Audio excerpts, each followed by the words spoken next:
श्री स्वामी समर्थ. जय जय स्वामी समर्थ. अनंत कोटी ब्रह्मांड नायक राजाधिराज योगीराज अक्कलकोट निवासी सद्गुरू श्री स्वामी समर्थ महाराज की जय. कसे आहात सर्व स्वामी भक्तांनो?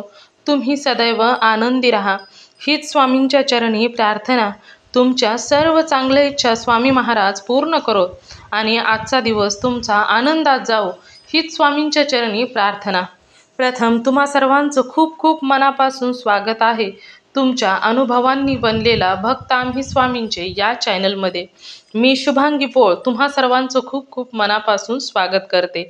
श्री स्वामी समर्थांची भक्ती करत असताना जेवढी भक्ती निस्वार्थ भावनेची आणि निशंक मनाची असते, म्हणजेच भोळ्या मनाची असते, कधीही कोणत्याही सेवा करत असताना कोणत्याही प्रकारची शंका न करता फक्त आपली भक्ती आणि आपले ईश्वर यांच्याशी मग्न होऊन ईश्वराची भक्ती करणाऱ्या भक्तांची लवकरात लवकर सेवा ही नक्की स्वामींपर्यंत पोहोचत असते. आणि स्वामींना देखील अशीच लोक आवडत असतात की ज्याच्या भक्तीमध्ये कोणत्याही प्रकारची शंका नाही किंवा ईश्वर माझे आणि मी ईश्वरांची एवढाच जर विश्वास असेल, माझ्या आयुष्यामध्ये जे काही करणारे आहेत ते ब्रह्मांड नायक श्री स्वामी समर्थच करतील आणि जे ते आयुष्यात करतील ते योग्यच करतील, कारण माझ्या भल्याचेच निर्णय ते घेणार.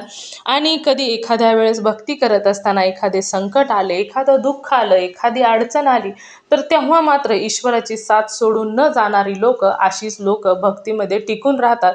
आणि अशा लोकांना जेव्हा एखादा अनुभव येतो तेव्हा मात्र तिथून पुढे स्वामी त्यांच्याशी नेहमीच पावलोपावली बरोबर राहतात. आणि एकदा अनुभव यायला लागले की त्यानंतर नेहमीच अनुभव हे येत राहतात. असाच आजचा अनुभव देखील एका ताईंचा आहे आणि त्या स्वामी भक्त ताईंचं नाव हे शोभा शर्मा आहे आणि त्यांच्या आयुष्यामध्ये खूप स्वामींनी सुंदर सुंदर अनुभव दिलेले आहेत. तर त्या ताई राहणाऱ्या अंबरनाथ येथील आहेत. अशा या सुंदर अशा स्वामी भक्त ताईंचा आज आपण अनुभव ऐकणार आहोत आणि त्यांच्या आयुष्यामध्ये स्वामींनी कोणकोणते चमत्कार केलेले आहेत, चला तर ऐकूया ताईंच्या शब्दामध्ये. चला तर मग ताई सांगायला सुरुवात करतात. श्री स्वामी समर्थ.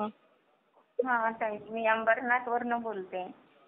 माझं नाव शोभा शर्मा आहे. बरं बरं. हा ताई, मला लई अनुभव आलाय स्वामींचा. असं वाटायचं कुणाला सांगू असं. मी ना रोजचं मी बघते ना हे अनुभव. म्हणून मला काल तुमचा नंबर दिसला ना, मी मुलीला सांगून नंबर घेतला आणि तुम्हाला असंच ट्राय केलं काल मी. लागतंय का नाही, लागलं मग तुम्हाला फोन. म्हणजे जाऊन दे उद्या लावते म्हणून. तेवढं तुमचा फोन आलेला ना, मी उचलली, बिझी होते मग. मी सांगते ताई, ऐका. अहो ताई, मला लई टेन्शन झालेलं. असं रातभर झोपच येत नव्हतं. असं वाटायचं कुठेतरी लांब जाऊन निघू, कुठेतरी जीव घेऊ, असं सारखंच होतंय की. म्हणजे घरातलं टेन्शन होतं का? लई टेन्शन. झोपत नव्हते, घरात स्वयंपाक नाही करायची, काम नाही, सारखी रडायची. काय करू कशामुळे एवढं, म्हणजे एवढं वाईट कशामुळे झालं? हो ताई, काय बोलायचं आता. थोडं असं कर्ज झालता. म्हणजे मी मिस्टरांना पण नाही सांगितलं आणि मुलाला बी नाही. मुलगा आता 2 वर्ष झालं जॉब करतोय. मी दोघांना असंच म्हणजे ना दुसऱ्यांच्या मध्ये पडून थोडं झालेलं मला. आणि थोडं करता लई झालं. ते यांच्याकडनं घ्यायचं, यांना द्यायचं, त्यांच्याकडनं, अशीच आतमध्ये ना मिस्टरना सांगितलं ना पोराला. म्हणजे पैसे तुम्ही एकमेकांना देत होता का? हो, म्हणजे मी दिले नाहीये, असेच दुसऱ्यांच्या मध्ये पडून नाही का. त्याच्यामध्ये थोडं करता लई झालेलं. अहो, असं वाटायचं काय करू काय नाही. मी म्हणजे माझ्या मिस्टरांना पण माहिती नव्हतं आणि मुलाला बी नाही. मग तुम्ही असं का केलं होतं बाबा? आपल्या घरात काय माहित नाही, मग तुम्ही दुसरं. काय मला समजलंच नाही बघा. ते थोडं असं जास्त टक्क्यांनी घेऊन इतकं वाढत गेलं. असं वाटायचं मी काय करू काय नाही, जीव देऊ का काय करू. जीव दिलं तर माझ्या मुलांना कोण आहे असं वाटायचं. एक मुलगी, 2 मुलं आहेत मला. म्हणून इतकं टेन्शन झालेलं. मग असं मी रोजचं स्वामींचं बघते ना मी ते अनुभव. आणि मला सारखं असं अनुभव येतो की आता दुसऱ्यांना म्हणजे असं ते सांगायचं की काय बी झालं की मिस्टरला आणि मुलांना घरातल्या लोकांना सांगायचं, भ्यायचं नाही. दुसऱ्यांना सांगायचं बदली आपल्या घरातल्या हा लोकांना हा. सांगायचं. हो ना, हो ना, असं तेच. बोलून असा अनुभव ऐकायची मी रोजचं. हा हा. मग ऐकून ऐकून एकदा मुलाला सांगितलं. मुलगा मग तो थोडं टेन्शन मध्ये आला. तो मग हे पप्पांना सांगितलं. हा हा. मग पप्पा म्हणले काय नको टेन्शन घेऊ, मम्मीला सांग की माझे मिस्टर बाहेर राहतात, बाहेरगावी. हा हा. मग बोलले टेन्शन नाही घ्यायचं. आणि असं करून मी फक्त ऐकून ऐकून 1 महिना ऐकले. हं. आणि मला काय माहित अचानकली मी ना आमच्या इष्टला स्वामी समर्थांचं मठ आहे. हा हा. आणि तिथं जायला लागले गुरुवारी, सोमवारी अशी. हा हा.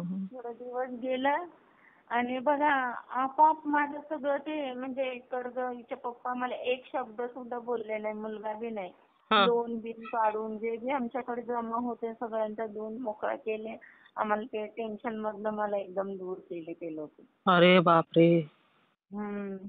असं झालेलं माझं माहितीये. हं. इतकं टेन्शन, रातभर रडायची, जेवायची नाही, काय नाही. आणि स्वयंपाक बी बरोबर करत नव्हती मला. मनच नाही लागायचं. असं भीती मनात सारखी भीती वाटायची. काय हं. करू काय नाही, कुठनं देऊ ह्यांना असं वाटायचं मला. मग तुम्ही ज्यांना पुढं होऊन दिलं होतं ते नव्हते का लोक देत? नाही ना हो. बापरे. गेले ते लोक. असे असं झालेलं. म्हणजे थोडा थोडा करता करताच लईच झालेलं मला. हं हं हं.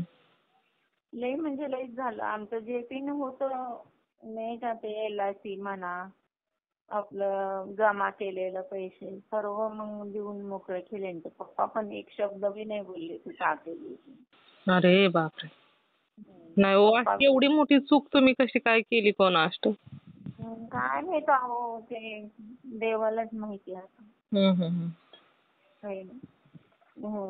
हे मी कुणाला सांगू कुणाला नाही असंच मला सारखं वाटतं. म्हणजे मी रोजचं बघते 2-3 हे अनुभव ऐकते ना. हां हां हां.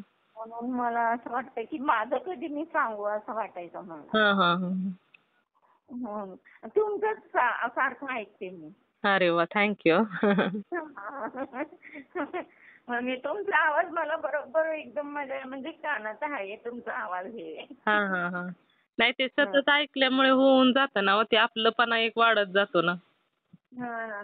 मला असं वाटायचं की तुम्हालाच सांगू माझं कहाणी सगळं. हां हां हां. असं. मग आता मुलाचं लग्न आहे एवढं टेन्शन झालंय आमच्याकडं का अजिबात पैसे नाही काय नाही काय करायचं काय नाही तेच सुरू. काही नाही ताई म्हणजे ते. आहे पैसे जमीन घेतलं त्यात अडकलंय ते म्हणजे जमीन हातात बी नाही ना पैसे बी भेटत नाही असं झालेलं आहे. म्हणजे आणि तुम्ही अगोदरच पैसे दिलेत का? जमीन म्हणजे घेतलं 1 एकर जमीन म्हणतो माझ्या हं. मिस्टरने. हां, पण ते तुम्ही नावावरती करण्या अगोदरच पैसे दिले का? हो. हं हं हं. असं करून ना जमीन दिलंय ना पैसे दिले रिटर्न काहीच नाही. आणि वरनं ते नाही, केंद्रामध्ये पप्पांचं केंद्रातून सेवा वगैरे घ्यायची. बाबा हं. दिलेत पण पैसे. लांब पडते इष्ट आहे ना. मी जरा दूर राहते. वेस्टला जरा लांब राहते. जायला बघा जायला 100 यायला 100 लागतं. हां हां. मग बरीच लांब आहे अहो. लांब आहे. जवळ नाही हो जवळपास. आणि तिथे दर शनिवारी फक्त आरती होते. हां असं हां. हे मग तुम्ही मठ नंतर नाही. स्वामींच्या केंद्रामध्ये जायला लागल्यानंतर तुम्हाला काय फरक वाटायला लागला का? मग तीच ना लय फरक वाटला हो. मी म्हणते ना 1-2 महिन्यातच सगळं हे झालं. आणि माझ्या मनातनं जे बी टेन्शन होतं सगळं दूर झालं बा. हं. जसं मी पहिल्यांदा मठात गेली ना हां हां. काय माहिती नाही अहो मी जसं गेली आतमध्ये ना हं. आपल्या माझ्या ते डोळ्यातनं पाणी निघायचं हं मठात हं हं. गेलं असं. म्हणजे तुम्हाला अगोदरच बोलवलेलं होतं स्वामींनी. हो ना. हो ना, त्याच्यामुळेच ते कसं की आपलं बघा जवळचं कोणीतरी असल्यानंतर येतं बघा डोळ्यातून पाणी. हां हां. आणि सारखं मी त्यांचंच ऐकायचे. त्यांचंच ते नाही का तारक मंत्र लय ऐकते मी मग सकाळी तेच ना, संध्याकाळी. ते ऐकून ऐकून ओढ लागली होती ना स्वामींच्या दर्शनाची. हं. आणि जरा काही टेन्शन झालं की ना मी त्यांचंच नाव घेते सारखं. हा हा स्वामी तुम्हीच आहे अशीच बोलते मी त्यांना. हा हा हा हा सगळं टेन्शन दूर करता हा हा ते. हा. आणि रोजचं सकाळी संध्याकाळी मला तर बोलता येत नाहीये. हा पण मी टीव्हीत लावते आणि मोबाईल मध्ये लावून ऐकते अहो. हा हा हा तारक मंत्र ऐकते. त्यांचं जे जे आहे ना ते कसे आले ते कसे हे झालं सगळं टीव्ही ऐकत राहते मी. हा हा हा हा. अरे वा. आणि मग स्वामींच्या सेवेमध्ये मग घरी काय काय सेवा करता तुम्ही? म्हणजे मी दिवाबत्ती लावते त्यांचं असं पुस्तक घेतलेले मी ते ना. स्वामी चरित्र ते मला सारामृत. वाचता येत नाही अहो मी शिकलेली नाहीये. हा हा थोडं थोडं येतं का वाचायला का काहीच नाही? थोडं पण म्हणजे असं तुटका मुटका येते मी तरी वाचते आणि मी त्यांचं ते तिथं ठेवून ना त्यांना दिवा ते लावते अगरबत्ती लावते. मग नामस्मरण आपलं वाढवायचं नाही वाचता येत. हा ना. हा वाचता येत नाही तर मग आपलं नामस्मरण तारक मंत्र येत नसेल तर ऐकायचा ऐकत ऐकत म्हणायचा आपोआप पाठ मी होऊन जातं. तारक मंत्र आणि हे तुमचंच ते ऐकते बघा तुम्ही ज्यांना नाही का आता मी कशी सांगते तशी मी ऐकत राहते सगळ्यांचं. अनुभव अनुभव हा हा अनुभव. हा हा तुमचं आणि तुमच्या ह्याच्यामध्ये ऐकते मी हा जास्त हा करून. हा हा हा नाही काय हा. करायचं ज्या लोकांना वाचता येत नाही ना त्यांनी नामस्मरण वाढवायचं आपलं संध्याकाळी बसायचं माळ जप आहे ना. हा. हा मग आहे. माळा 11 माळी करत बसायचं आपलं संध्याकाळी 11 माळी करायच्या. जर समजा नाहीच झालं तर मग काही निम्म्या करायच्या सकाळी निम्म्या करायच्या दिवसभर आपलं काम करत करत श्री स्वामी समर्थ म्हणत राहायचं. मी काम करताना तेच लावते मी तारक मंत्रच लावून काम करत राहते बा. हम्म. सकाळी सकाळी मी पहाटे 4ला मी उठते ना मला तर डब्बा तेव्हा मी तेच लावते मी तारक मंत्रच लावते. असं कंटिन्यू 9 वाजेपर्यंत तेच चालू राहते आमच्या घरात. हम्म. आणि आणि माझं यांचे पप्पांचे भाऊ पिनले अहो आम्हाला फसवलंय. तो पिन पैसे घेऊन पळून गेलाय बघा ना. यांचे अरे. पप्पा दुसऱ्यांकडनं घेऊन दिलं त्यांना तकलीफ आहे म्हणून. हा हा तो पिन घेऊन गेलाय आणि बायको एकीकडे बसली तो एकीकडं. काम नाही काय नाही स्वतःचं घर घेतलं त्यांनी. त्यांच्याकडं पैसे घेऊन आणि लोन काढून आणि जाऊन दे भाऊ आहे म्हणून दुसऱ्यांकडनं दिलं त्यांना तकलीफ आहे म्हणून 5-5.5 लाख रुपये. बापरे. तो माणूस हा तो बी गेलाय बघा ना. आता आम्हाला एवढं टेन्शन झालंय घरात अजिबात पैसे नाही काय नाही. मुलाचं लग्न आहे काय करायचं समजतच नाही. ताई तुम्ही ना व्हॉट्सअपवर मला मेसेज करा.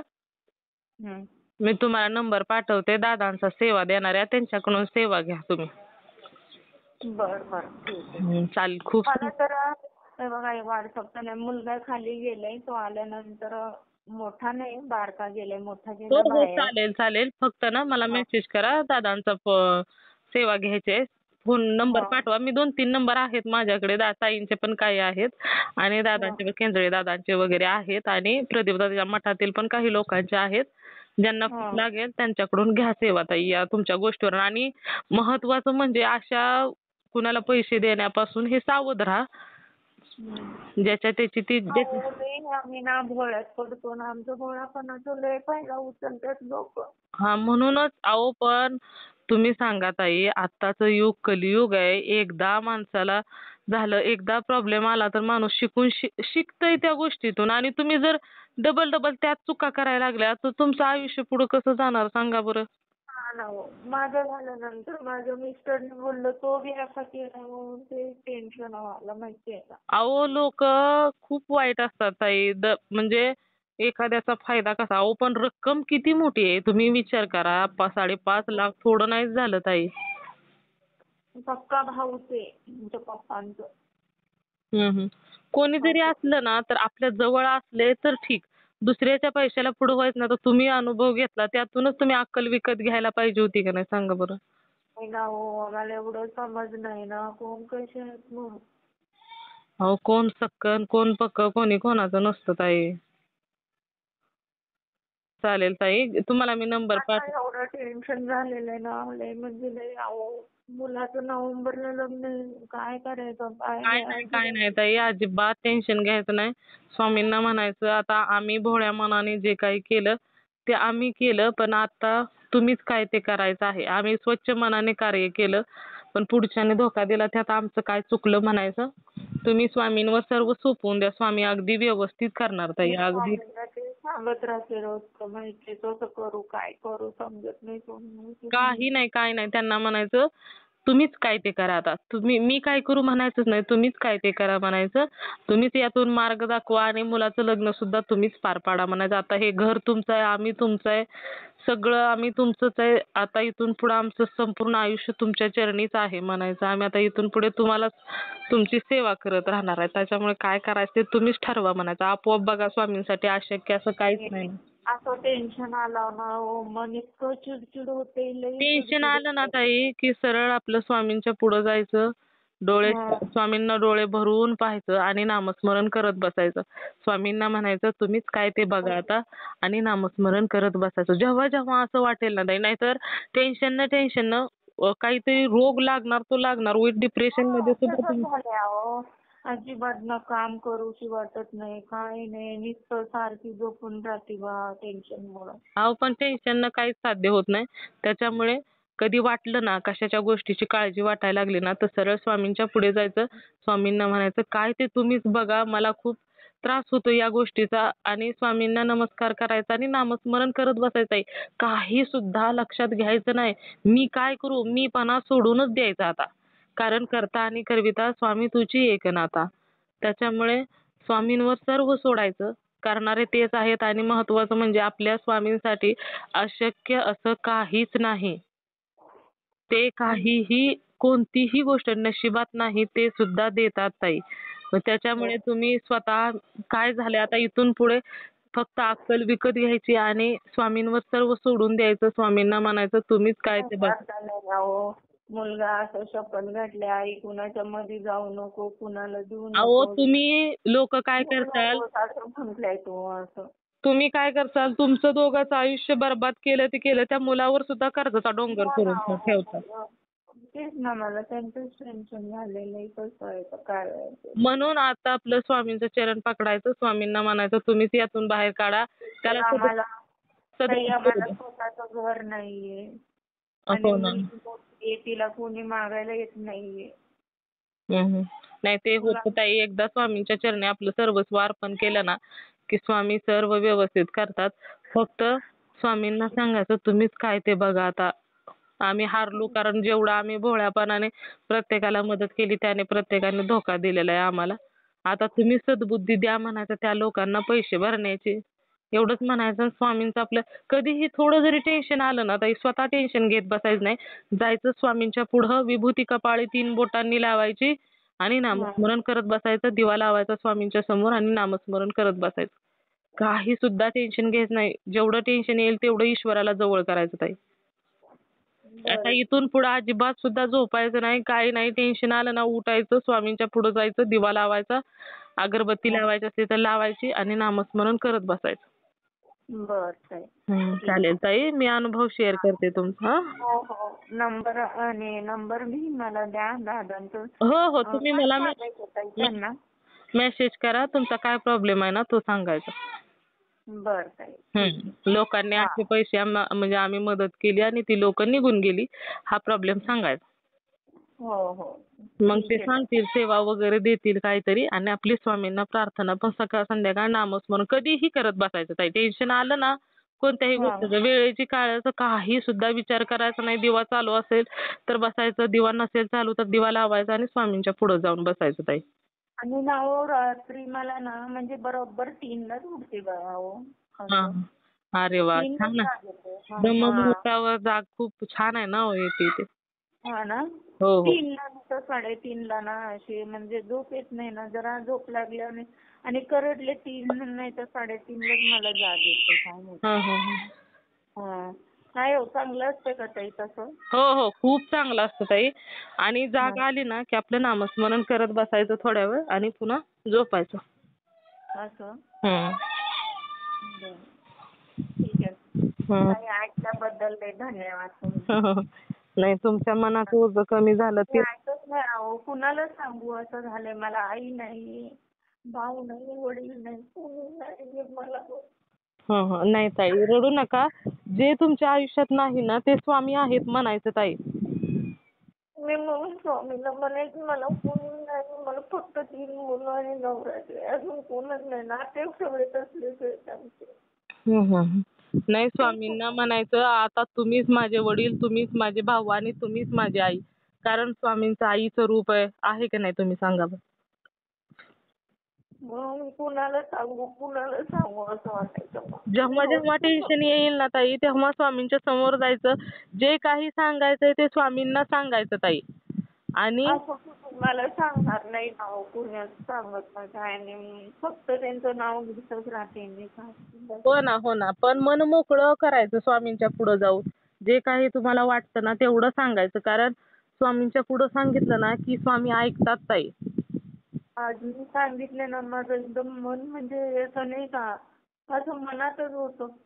असं असं असं होतं की एकदम खाली झाल्यावर झालं, नाही तर मन भरलेलंच होतं. असं कोणाला नाही, कोणाला सांगायचं नाही. कधी कधी ना काही लोक असे असतात की म्हणजे आपल्या आसपास एखाद्याला जातो सांगायला, पण ती लोक कधी कधी फायदा घेतात आपल्या चांगुलपणात.